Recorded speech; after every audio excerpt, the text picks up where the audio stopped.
नमस्कार. Health Guru I केअरच्या आहारातून आरोग्य मालिकेत तुम्हा सर्वांचं स्वागत आहे. ताई, लहान मुलांमध्ये आढळणारा रातंधळेपणा किंवा डोळे सतत कोरडे पडणे या समस्या तुम्ही पाहिल्या असतील. हे कशामुळे होतं? याचं मुख्य कारण आहे शरीरातील व्हिटॅमिन ए ची कमतरता. व्हिटॅमिन ए हे आपल्या डोळ्यांसाठी प्रकाशासारखं आहे, जे आपल्याला अंधारातून प्रकाशाकडे नेतं.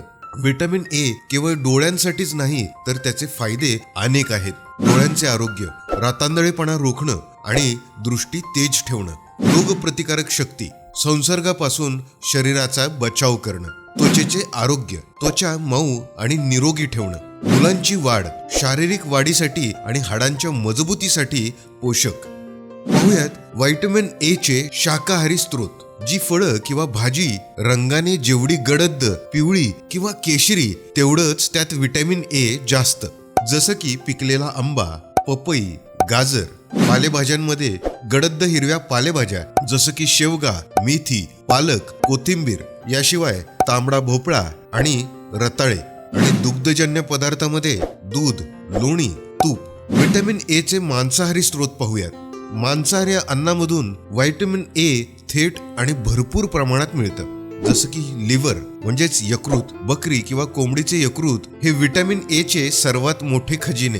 अंडी, अंड्यातील पिवळ्या बलकामध्ये व्हिटॅमिन ए भरपूर असतं. त्यानंतर मासे, माशांचे तेल म्हणजेच फिश ऑइल आणि लहान मासे सुद्धा फायदेशीर आहेत. पण एक खास टीप, व्हिटॅमिन ए हे फॅट सोल्युबल आहे, म्हणजेच ते शोषण्यासाठी शरीराला थोड्या प्रमाणात स्निग्ध पदार्थाची म्हणजेच जसं की तेल किंवा तूप याची गरज असते. म्हणूनच भाज्या खाताना तेल किंवा साजूक तुपाचा वापर केल्यास शरीराला व्हिटॅमिन ए जास्त चांगल्या प्रकारे मिळतं. ताई, लहान मुलांचे व्हिटॅमिन ए चे डोस वेळेवर पूर्ण होतात की नाही याकडे तुमचं लक्ष असलं पाहिजे. पण त्याचसोबतच आई वडिलांना या घरगुती आहाराबद्दल सांगणं ही आपली जबाबदारी आहे. मुलांच्या ताटात पपई, गाजर आणि पालेभाज्या असतील याची खात्री करा. तुम्ही जेव्हा हा व्हिडिओ पाहता तेव्हा यूट्यूबवरील व्हिडिओच्या खाली असलेले हे हाईप बटन नक्की दाबा. तुमच्या या एका हाईपमुळं विज्ञानाची ही माहिती अधिक वेगानं पसरवण्यास मदत होते. आपल्या महाराष्ट्रातील एकही बालक रातंधळेपणाचा शिकार होता कामा नये, हाच आपला संकल्प आहे.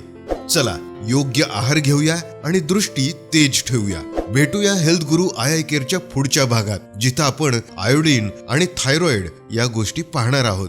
स्वतःची काळजी घ्या, निरोगी राहा. धन्यवाद.